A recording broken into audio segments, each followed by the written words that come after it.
And now our colleague from Hungary, Mrs. Szabó.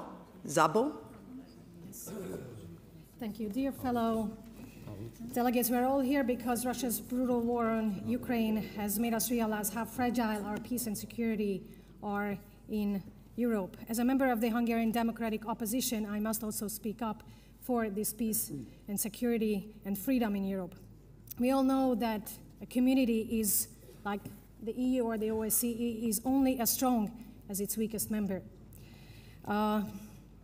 We have all created these international communities and organizations because we all share the same values. We believe in basic human rights, civil liberties, and solidarities. And a tragedy like Russia's war on Ukraine can show us how these members live up to these common values. Unfortunately, there are governments that have betrayed these values and our common rules.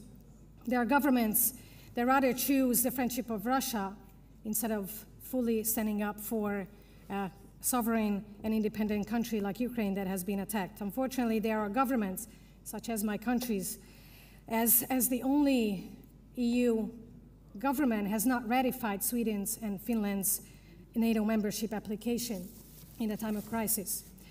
There are governments whose European parliamentary members didn't press the button yesterday when the European Parliament declared Russia a state sponsor of terrorism. There are governments that, with no limits, spreads pure Russian propaganda. These governments act against our peace and security in Europe. These governments betray our common values. But these illiberal states and these Russian friendships are not formed overnight. It takes years and years to develop them.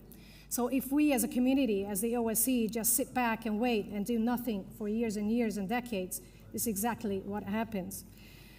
If we don't stand up together and take swift and drastic measures, such as abolish, for example, in the EU, a single veto right, or keep allowing the Russian spy bank, the so-called International Investment Bank, to operate freely in Europe, then the Europe we know will not exist soon for our children. Our dear fellow delegates, we cannot allow any country to be the Trojan horse for Russia. We must stand up together and act together. Otherwise, the peaceful and secure Europe as we know it now will not exist for our children. Thank you. Well said.